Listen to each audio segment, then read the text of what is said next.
life of sport, my life of sport.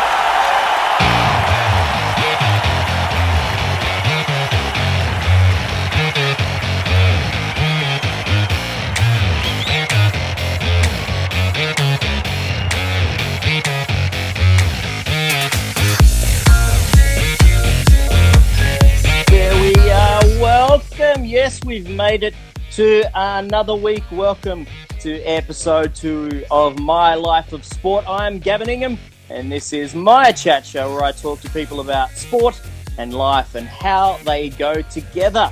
It's basically the Joe Rogan Show without the weed. We're coming to you live from Gingerbeard Studios here in Melbourne tonight, and you can watch this from the comfort of your phone in bed or on the toilet on Instagram Live every Wednesday night, or on Action Replay on Facebook and YouTube later. Thanks to everyone for tuning in.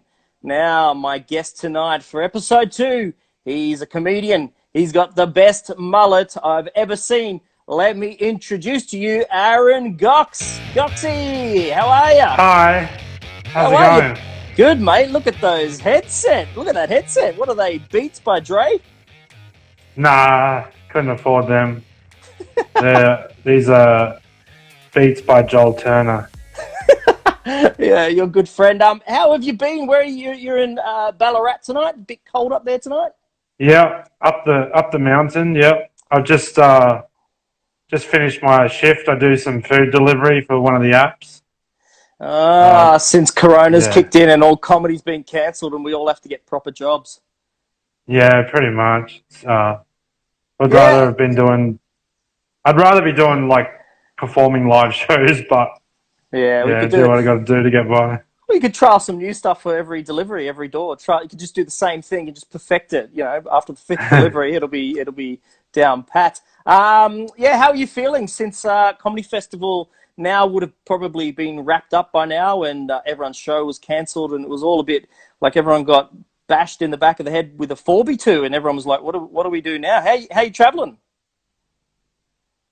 Yeah, it's pretty tough, but it's can't sort of complain too much because it's kind of like people are just like, well, no one really needs like it's not an essential service, and they could just watch Seinfeld, Yeah, that's it. But like, it's still hard because it's like you get that taste of doing it, and then it's taken away from you.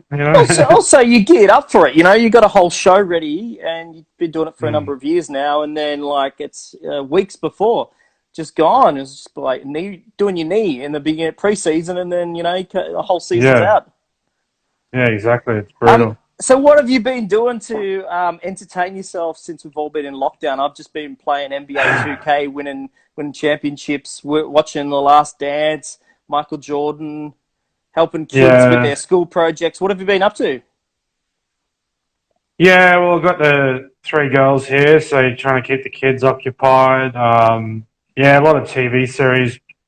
Not much, to be honest. That's what makes me depressed, because everyone else is like, oh, picking up these new skills and crafts, and I'm just not doing any of that.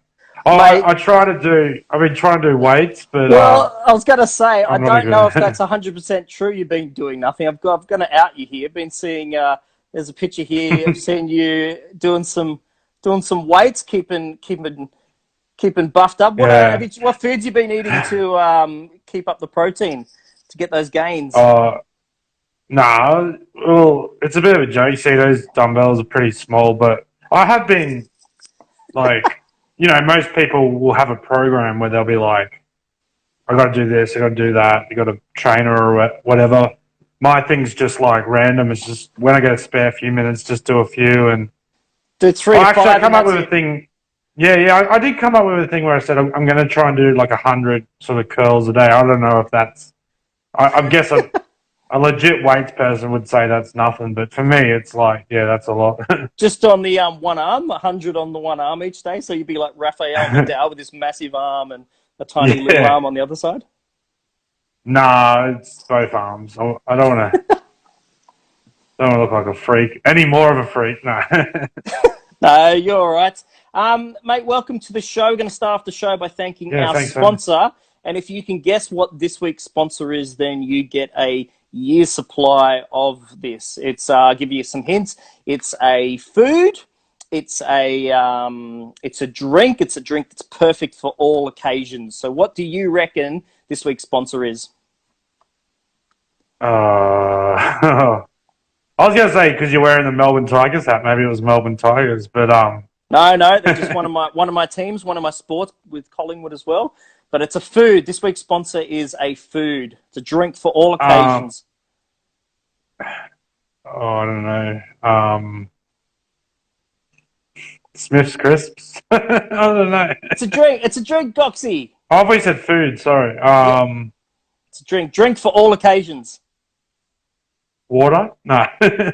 No. I don't know, man. One more guess. Okay. What's your favorite drink? Iced coffee. I'm going to give that to you. It is a flavored milk. So you get a year. You get a year supply. Iced coffee is pretty much flavored milk. It's like 1% coffee, 90% sugar. You win. So go down to Paul. We're in Ballarat. Paul's convenience store, and he tell him I sent you, and he'll give you a year supply of flavored milk. No, don't do that. It's not true. Mate, I just want to thank you for coming on the show. Just want to tell you about the show. What I want to discuss with you tonight is basically your life and where you're at the moment. And as a sports fan, how has that come to be? And is sport still a major part of your life? It certainly seems to be. And for me, it certainly is. You know, I make a lot of my living out of sport, being a commentator and an announcer and doing other sorts of things. I've seen you down at Moorabbin a few times, would have been announcing for the AFLW there at St Kilda. And I just want to talk a bit about that. So without further ado, we'll get the match started. Is that working? Oh, my.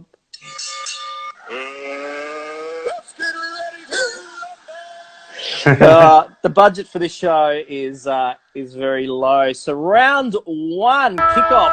I'm just going to fire some questions at you. What is your greatest sporting achievement on the sporting field? I was pretty handy at rugby league, actually. So one of those classic, like, you know the story you always hear, could have been anything sort of thing. But most guys, 20 years after. Yeah, but most guys have something they can pin it on. They're like, oh, unfortunately, the knee blew out, blah, blah, blah. Or politics sometimes.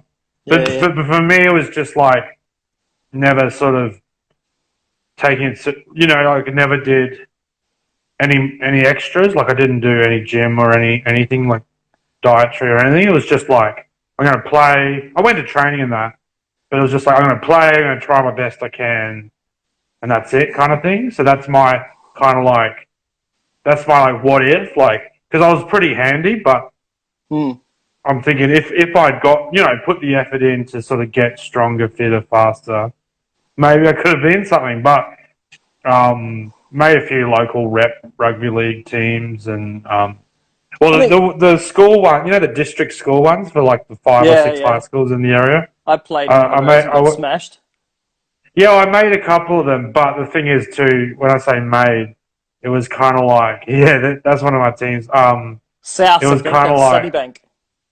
That's St Brendan's, Brothers St Brendan's. It's at Rockley in Brisbane. Yeah, right. It's a really like low area, and unfortunately, like every time it floods in Brizzy, like that suburb goes under. And I've actually done a few gigs at the clubhouse there, and when there was a flood, the water was up to like the second level. It was crazy. You were doing a gig while it was flooding? No. I mean, the place has flooded, and two separate things, sorry. Yes, what I was saying about the district school rugby league teams is I made them, like I used the made thing, because it was like whoever showed up was in, sort of like there was only the amount that was needed showed up. So yeah, but because there was one school in our area called like Sunnybank High, they had like a you know, with schools that are really into sports and they have the programs and they like recruit guys. And I don't think they They all recruited got guys. funneled to the Brisbane Broncos. Yeah, yeah, and we were the crappy school, so there was only like 2 or 3 of us from our school went along, and yeah, but like I said, I held my own. You know, in sports, you can eat like especially sports like rugby and stuff, where you know you can be some really big, strong blokes, and that was my main thing. Was just I was proud that I never took a backward step. Kind of like it's not trying to sound tough or anything, but Go I on. always run it. Oh, I was tough, mate. No, I always ran as hard as I could. That's all I'm trying to say. Is I was a pretty handy player. Like I never got smashed or anything. Was there a great memory you have on the field that you thought at the time oh, can't get much better than this? I guess just like I never played in any great teams, but when you're going pretty well, it's pretty fun. It's better than losing or getting smashed. But so the Broncos never approached you. We've got a picture here. There we go. No, it's not going to show it.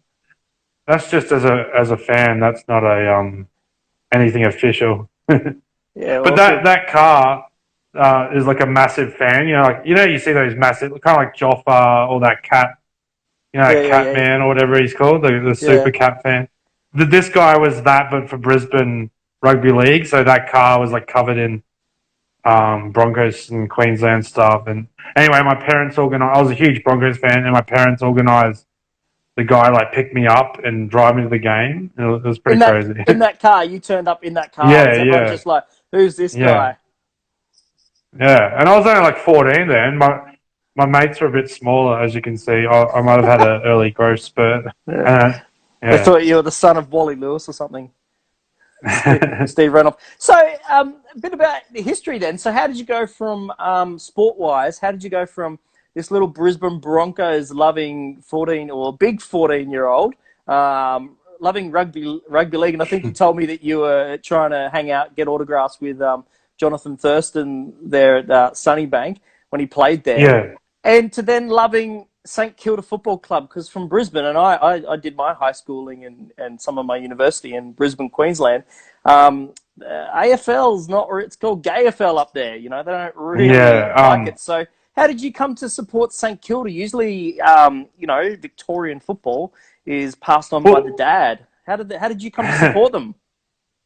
Yeah, well, there's actually like 3 parts to my sporting journey, because like soccer was my first thing, because there's that classic thing of a lot of parents just put a kid straight into soccer, because it's like a simple, basic sport, non-contact, pretty safe sort of thing. Yeah, and so I got put into that when I was like 7, played that until I was like 13. And then my first year of rugby league was under 14s, because it was that, that age where you start like rebelling sort of thing.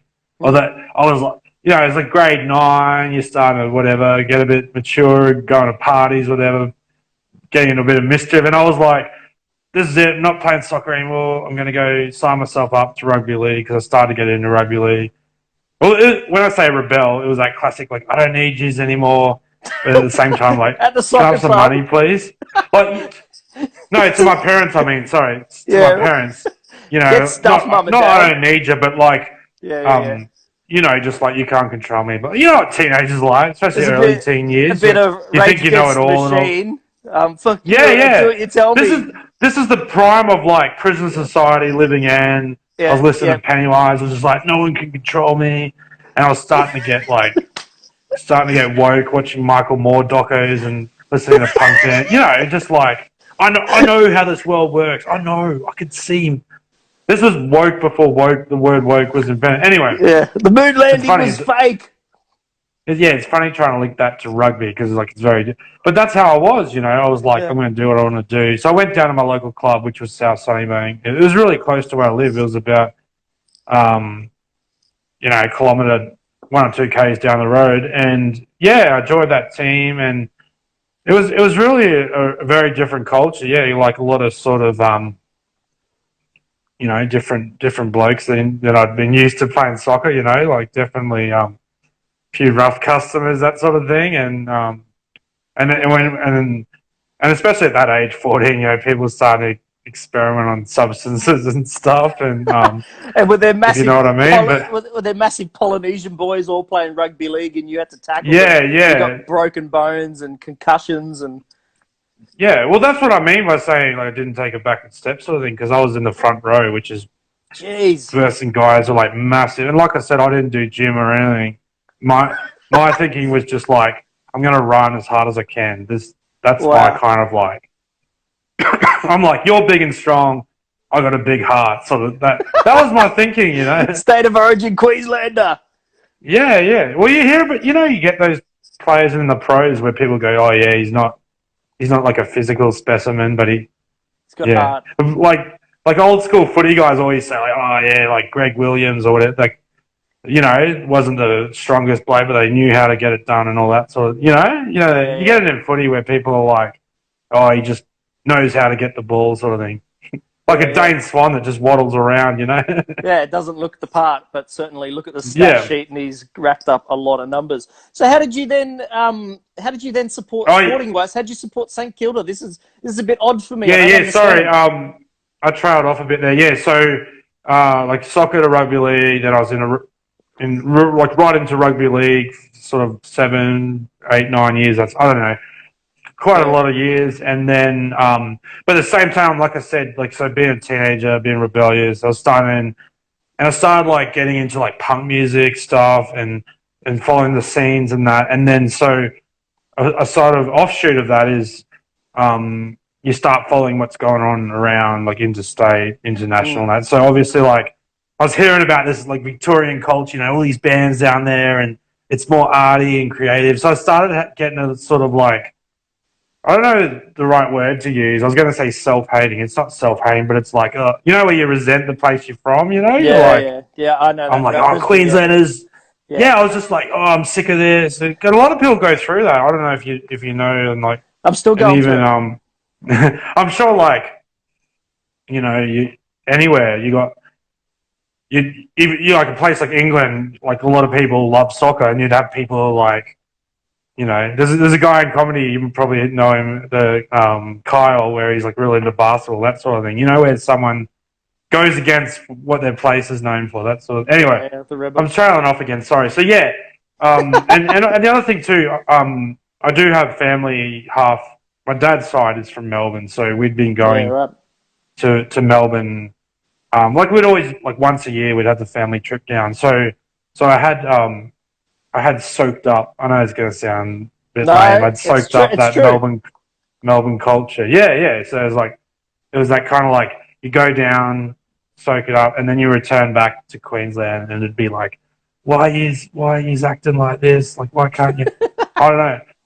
And it was just a little bit of everything, And it was like anyway. And also, so it was around the time. The Saints? Well, so it was around the time the Lions were massive, so. I could have just picked them and won a few flags, but it was that classic like trying to be contrarian sort of thing, and so I picked the Saints. There isn't one like smoking gun reason where it's like I can pinpoint it. It was a few things, but just like the story where they were like battlers, and I did have a bit of family from that southern suburbs sort of area of Melbourne, so there's a little bit of that, and when I was a kid. Real young, it was like I met Plugger Lockett at a shopping centre thing, so I think that kind of it was Southland in South. I think that kind of had a little effect on me, and it was also like they've always had. I feel like they've always. It sounds a bit silly because it's like they don't have a mortgage on it, but they always had the characters, like your Spider Everett, Plugger, Gehrig. So that kind of interests me too, But yeah, it wasn't one thing, but I just picked him, and yeah, it's been pretty tough. 2000. And so, what year was this that you chose the Saints? It's funny that people give me grief though, because it's like, people are like, you've heard all the jokes. It's all like, haven't won only won once and 28 spoons, and it's like, I support him, I love him, but it's like. I come very late to the party, so like a wooden spoon in 1897 doesn't really have an emotional effect on me, I don't know if that's the wrong thing to say as a footy fan. If like you pick a team, you're supposed to take all their historical baggage with you, kind of thing. But yeah, and it's like I could have just looked at if you're picking a team, like you said, most people get it handed down to them or whatever. But if you're picking a team and you just go by who's best, that'd be easy, wouldn't it? Just look up the record books and pick the best team. Oh, totally. I mean, I don't know why kids choose Hawthorn. You know, it's always the adage of the poos and wees, brown and yellow, and so well, I've got an uncle. They choose it. So. Yeah, I've got an uncle who's a massive Hawthorn fan, and I actually stay with him when I'm down in Melbourne. Like I stayed with him last year for Melbourne Comedy Fest instead of driving back to Ballarat every night. And so like I stay in the room, and the room's covered in like Hawks merch. It's kind of like, but you know, it's fine. Crazy. It's like I said, like I love the Saints, but I'm not like, oh, this is terrible. I can't stand this. Well, I love it. I love it. You choose the underdog. You know, St Kilda seem to always be the perennial the underdog. But it was great this year working out at St Kilda. I was announcing for them, as you know, for the AFLW, and seeing you there a few times. Yeah. Seeing, I had a little soft spot. You know, I'm Collingwood through and through. I run a historical walking tour about Collingwood, but the feeling and the vibe out there at Moorabbin, the first time back there for 27 years, was just really special, you know, like all these amazing women athletes on the field doing amazing things. And you went to that game where G-Train kicked the goal at the end. That was to win the game, you know, that was phenomenal, and some high scores, and the skill levels have certainly picked up in the last 4 years, and it's amazing. It's true. So it's great. It's great that you choose Saints. I love it. Yeah, it was funny you say, like, before I was joking about, you know, joking about being woke and all that sort of stuff, but I did pick them for sort of, what do you call it, shallow sort of reasons, like nothing super deep. But then in the last few years, it's been great how they are very progressive with things now, you know, with the Pride game. Yeah, absolutely.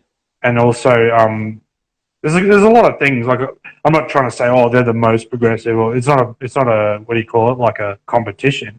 But I do feel like things like that are really good.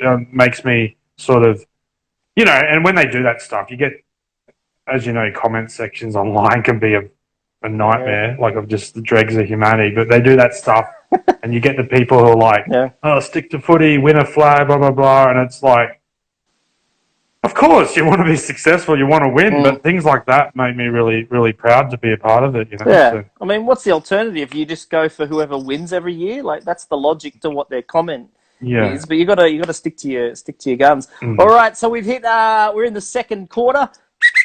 Round 2. I want to know about the club. I want to know your top 5 players of St Kilda. Oh, okay. So, keep in mind, I know people will be like, oh, you know, people will be like, oh, sorry, hang on a second. No, people will be like, oh, it's all just the modern guys, you know, you're not really into the older sort of guys. But yeah, I did come quite late to it. That's okay. They're your top players. They don't even need to be good. They just need to be your favourites. One of mine is Renee Kink at Collingwood. He was not bad at all, but he wasn't one of the greats of Collingwood. So he looked like the Hulk that was on TV. So he's known as the Hulk, Renee Kink. He's one of my favourites, but it's not because he was great. You know, it's just his character. So who are your top 5? The thing is, you know, and like anyone can choose whatever reason they like something. Like you can't. That's what I always hate when people are like, oh, you're not a real fan, or blah, blah, blah. Or I've had people giving me grief saying whatever about things, and you just like whatever you want to like it, you know? Who cares? Yeah.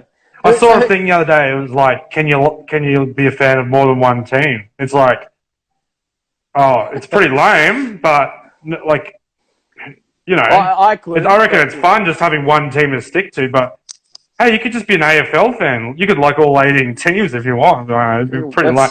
But yeah. So who are your top 5? Your top 5? Well, I guess like Lenny Hayes is a big one. Are these just Saints or yeah? Yeah, Saints.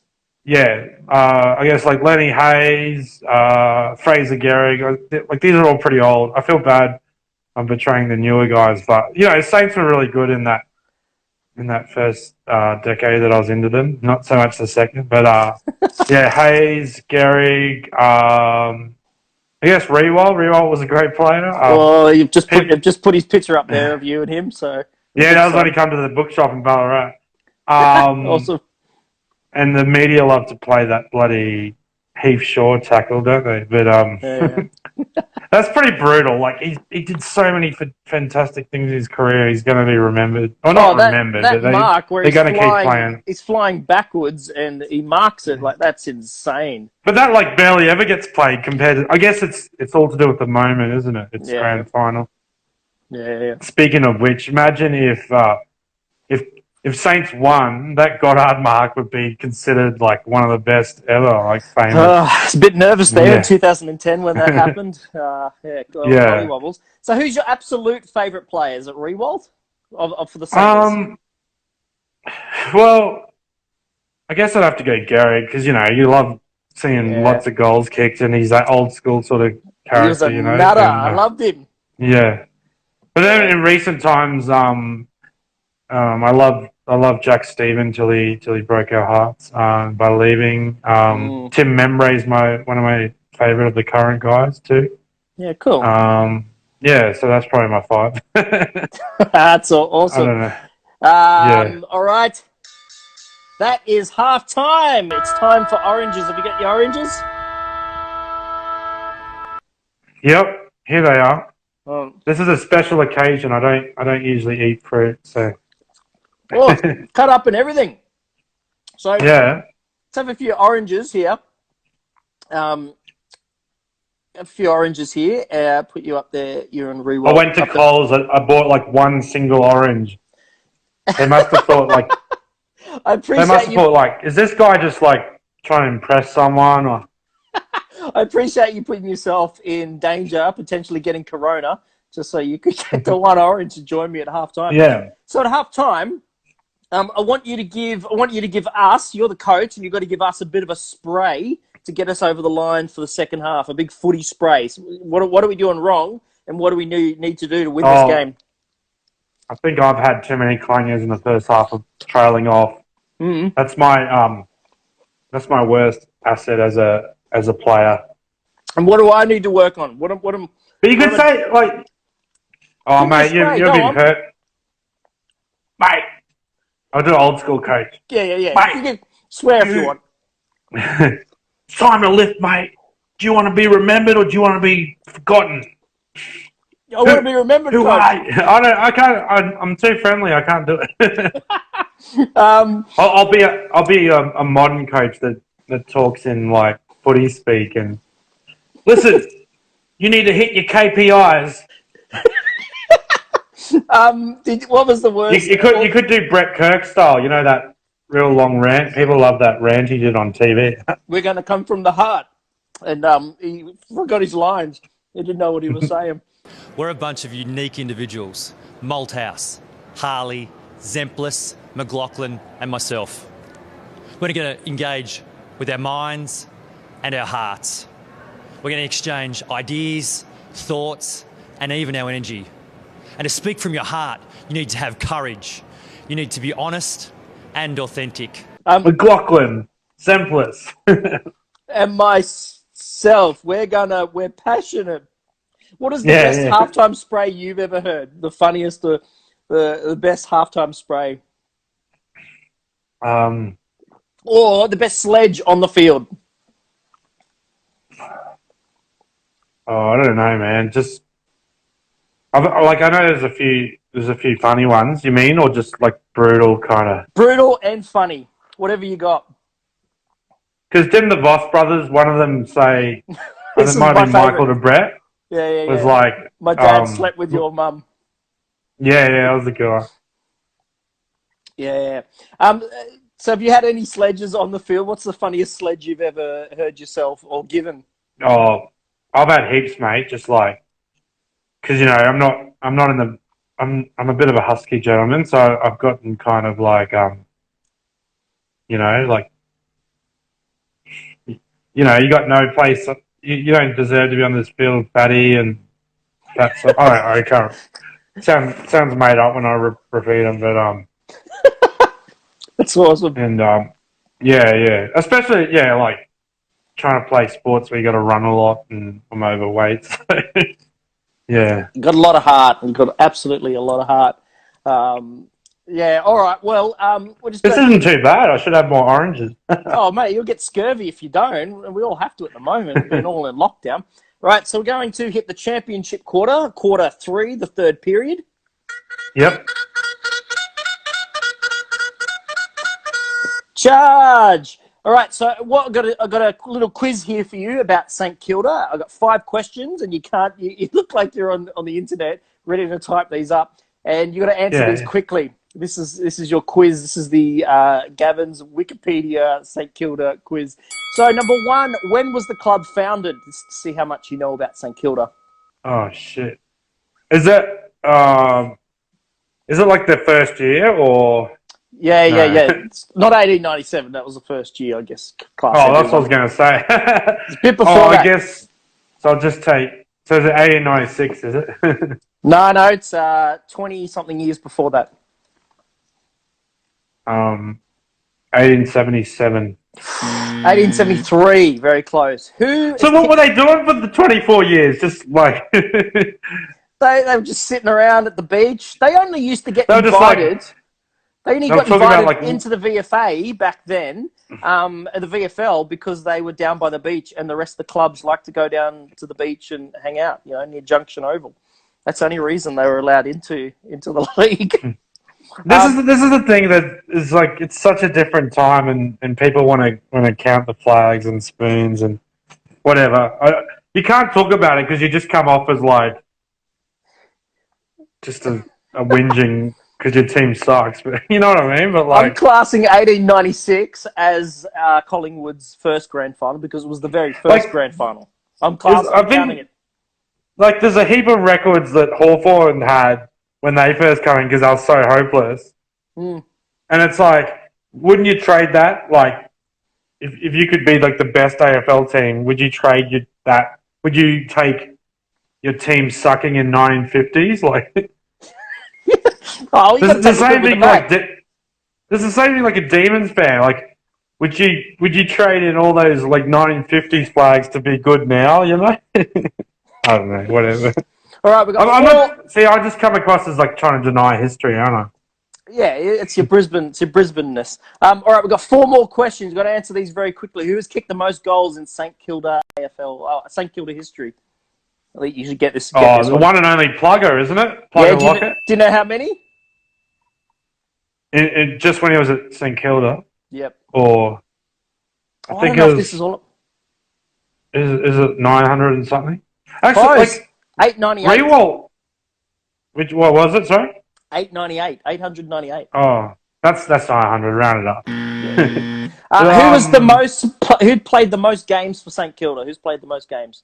Robert Harvey. Bingo. How many? 378. 83. You were so close to getting these all right. Questions 4 and 5. How long have you supported St Kilda? Too long. Almost 20 years now, I think. I started around 2000 or 01 or something. Just checked it. Correct. And could you make St Kilda? How can I get my own thing wrong about my own life? Mate, it's in history now. You got to take the wins with the losses. Would you make St Kilda's list? It's the last answer. Last question. Brutal. Like right now? Yep, right now. Probably, yeah. The way they played in the second half versus North, probably, but I shouldn't say that. Absolutely correct. No. All right, so now I want to talk a bit about St Kilda. Do you have any memorabilia or favorite? What's your favorite St Kilda thing that you own? Well, I had a really nice jacket, but I don't know where it is, so I had to buy another one. I saw that. Actually, so it's probably I have a picture. I've got this classic shirt.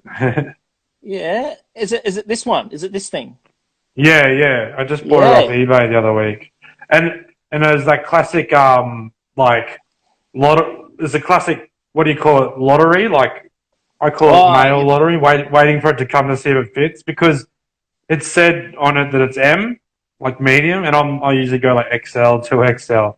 But it also said like really big M, fits like a large. And it's a little bit tight, but it does fit me, obviously. Well, up in Ballarat, man, you'd want it to be a bit tight just to keep warm. Yeah. Yeah, that's but I just love that. I love that sort of 90s. Love the 90s sort of. Yeah, the A on the sleeve, the logo, that's like the 90s. That's the first one of the first logos, yeah. Yeah, I've got a... It's like this one I got here, see?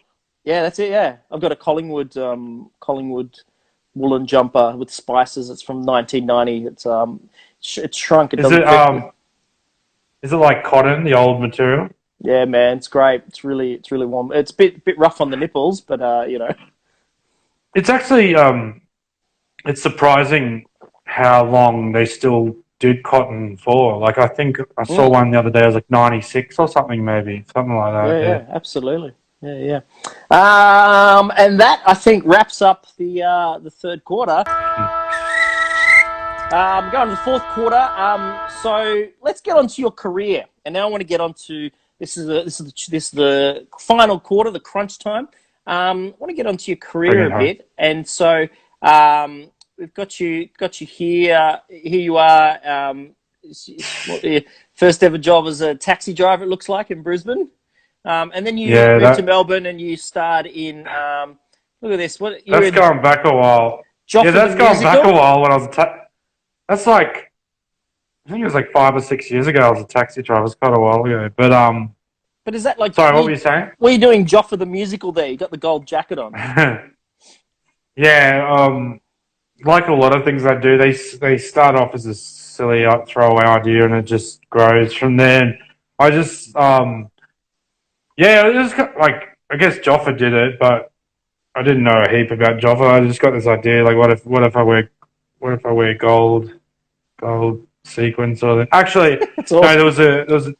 There was actually a gig in Brisbane. It was a really good gig, one of my favorites. Oh, it was my favorite. I think it was monthly or something. Anyway, then it finished, so they wanted to do one last gig, like closing down. Whatever, they don't call it closing down. Anyway, they said, "Can you host it?"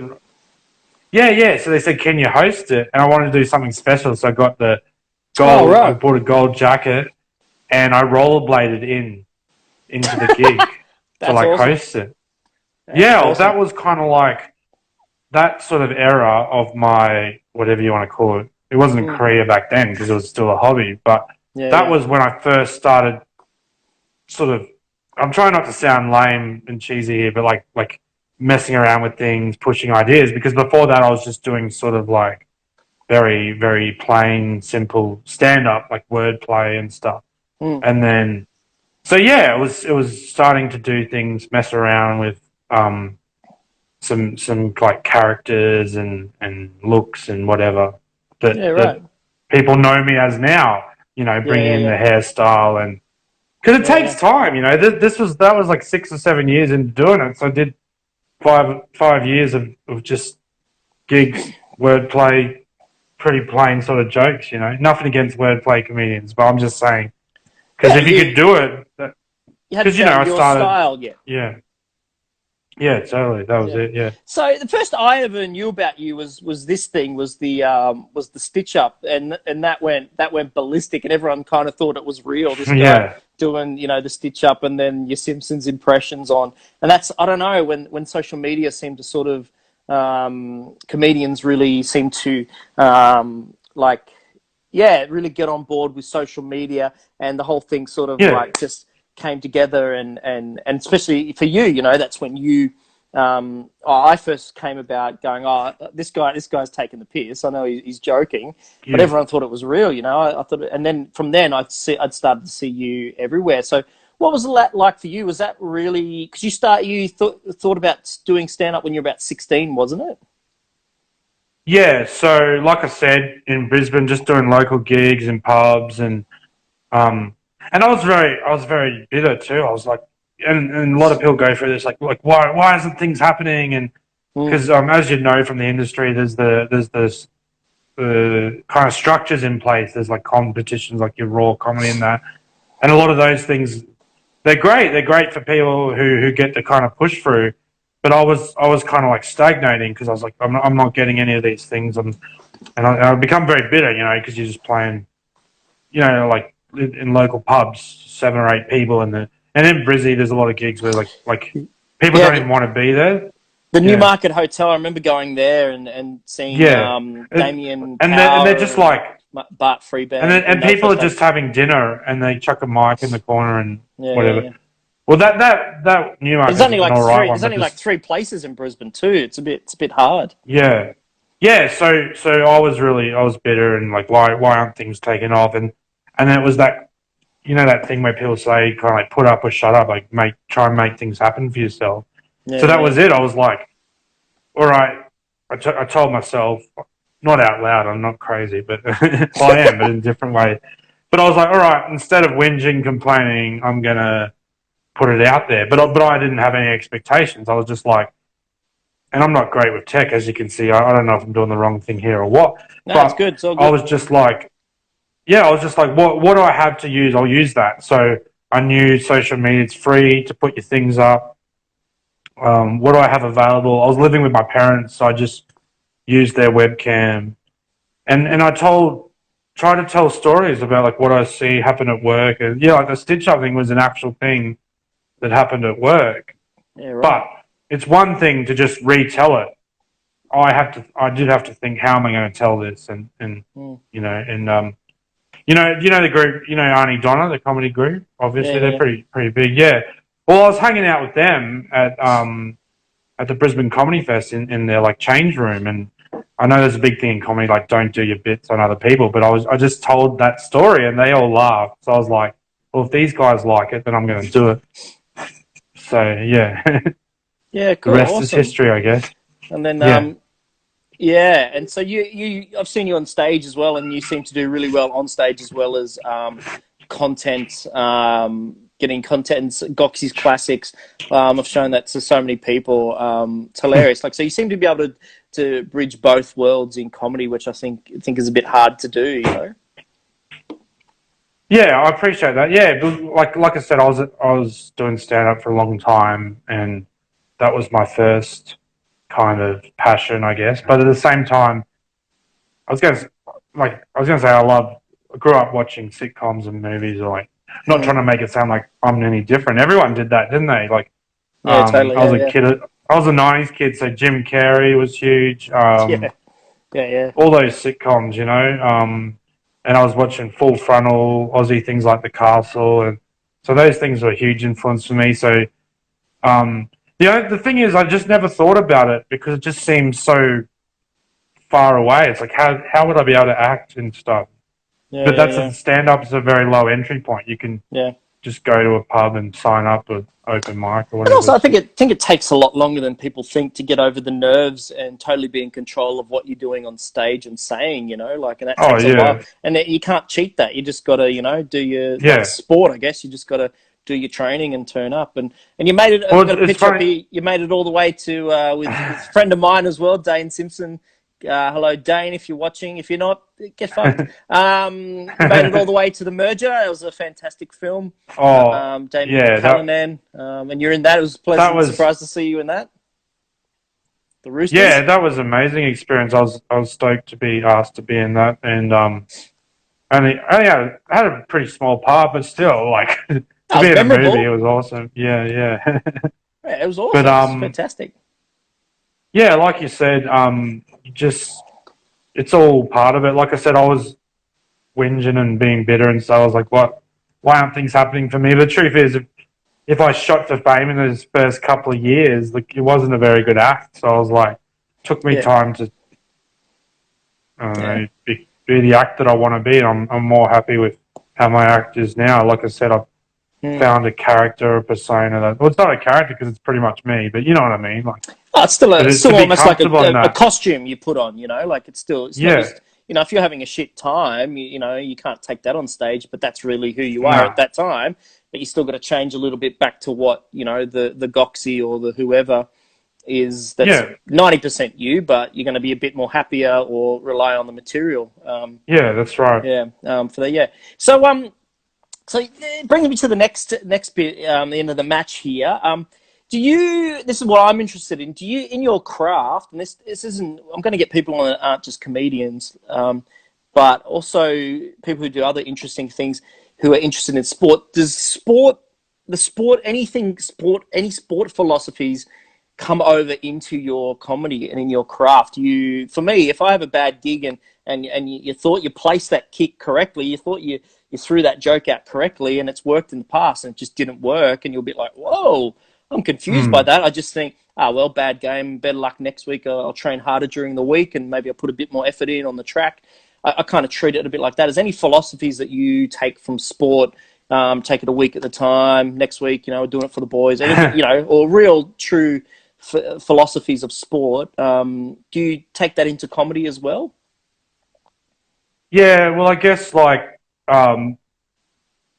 so because you've always got new acts coming up and they've got a fresh way of doing things and fresh style. So that could be the same in any sport too. So the thing is to be confident in what you're doing, stick to it and back yourself. Because, it's like, say, you're a big basketball fan, right? It's like if you're an older player and these young guys are coming through and they're doing kind of fancier moves and stuff, you don't have to keep up to date with that, You can back yourself and still do your Andrew Gaze layups and that sort of thing. And oh, that's awesome. So, yeah, I guess I'll keep doing my layups while the new young comics do their TikTok dunks and stuff. And that's awesome. I've done a few TikToks, but it's all a bit. Some of them TikTok. Some of it's just absolutely shit. There's no punchline, no setup. It's cool to do a dance. Because I know there's all this stuff is coming through now, and there's no point in me trying to do it because I'll be out of my depth. So I got to just do what works for me. Well, there's you no seem to point be doing all right as it is. Oh, thanks. Well, it's a lot of what makes it hard is the mental stuff that comes with it, backing yourself and how it's like it's that thing of am I retreading the same thing? Should I mix it up? But it's hard. It's not easy. Yeah.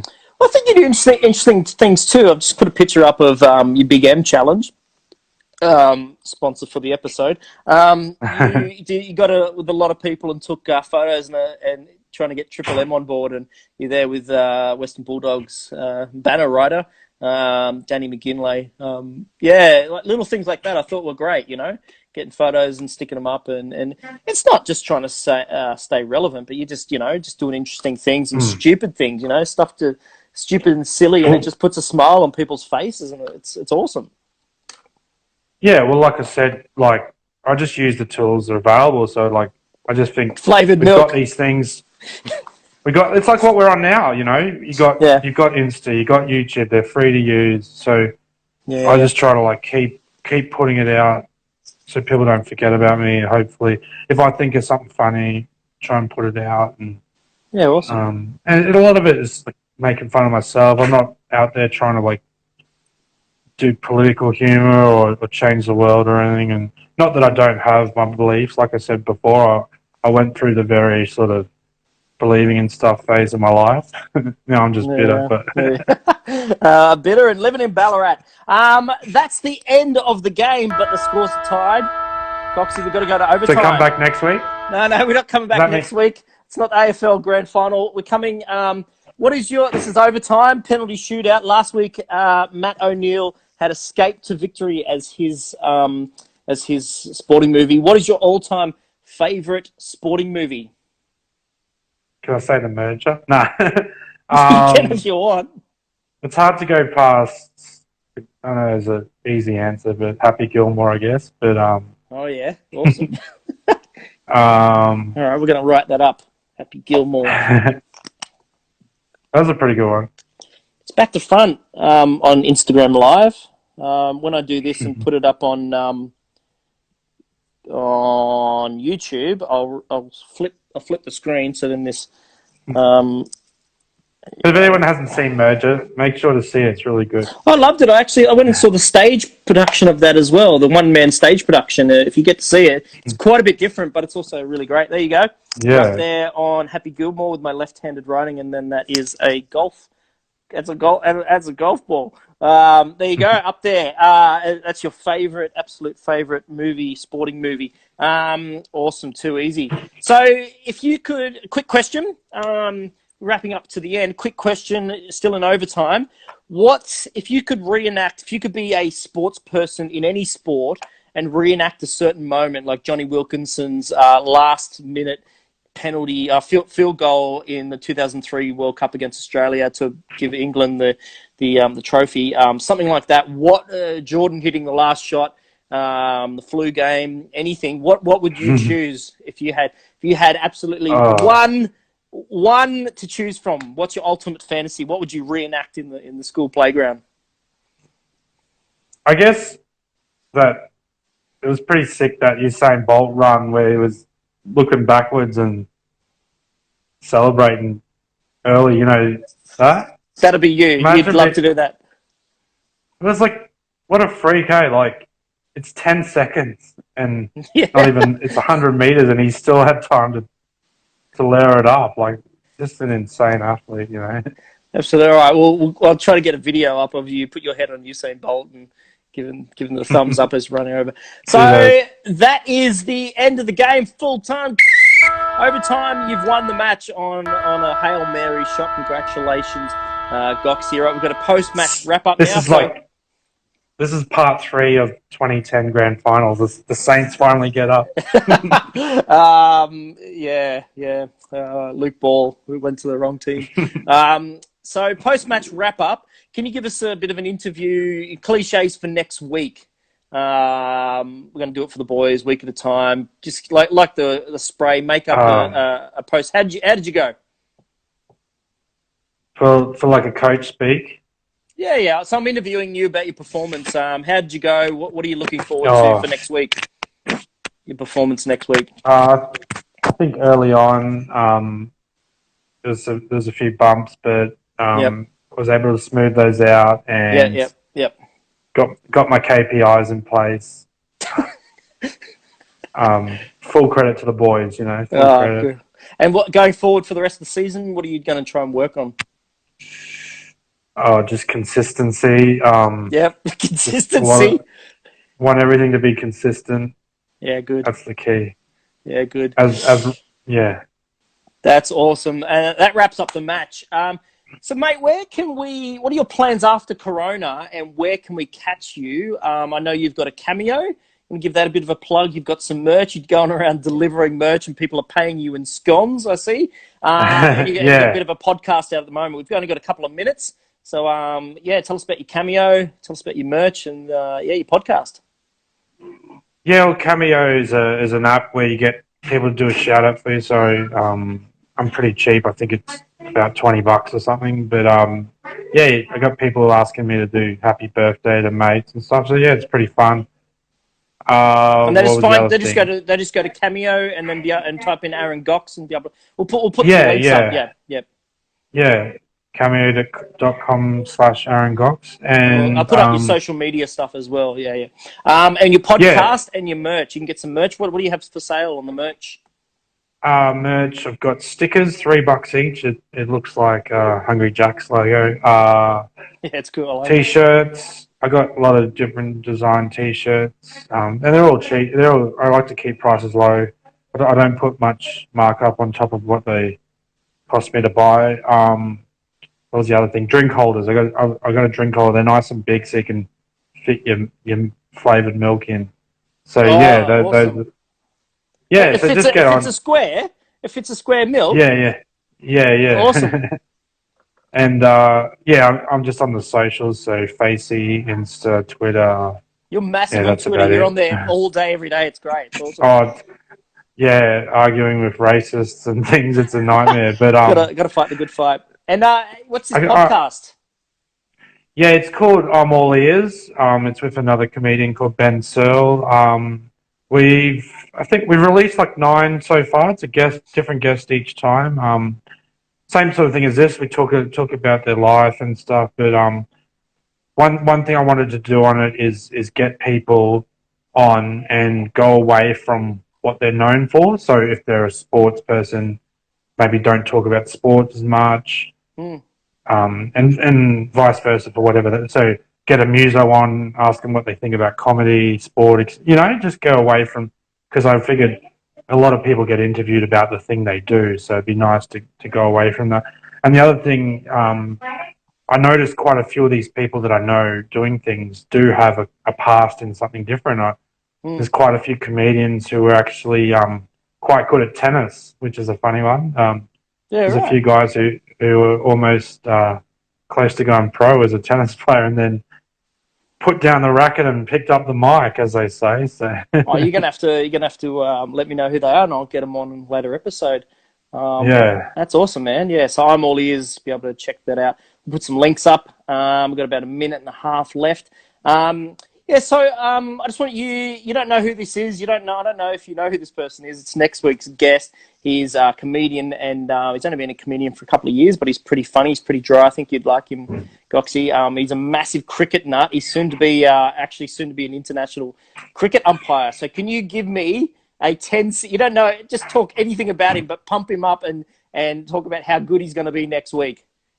10 seconds. What's the name? Oh, sorry. His name would be good. Barath Rao. Okay. All right. Tune in. We got a cricket legend. He's hitting sixes, bowling hat tricks, bowling yorkers, reverse sweeps. It's Barath Yao. Did I say that right? Yeah, it's good. It's fun. And so don't miss it. Awesome. That's tremendous. That's the promo for next week. Big thanks to everyone for tuning in for episode 2 of My Life of Sport live every Wednesday night on Instagram. This episode will be uploaded to Facebook and YouTube later on. Big thanks to Aaron. Thanks, Gocsy, for coming in, this week's MVP. Follow him on his socials. We'll stick them up. And you can also follow me on socials. Cheerio to everyone. See you next week. Live from Gingerbeard Studios with cricket aficionado Barath Rao on My Life of Sport. Cheer, bro. Cheer. Cheers, Gav. Thanks, See you, mate.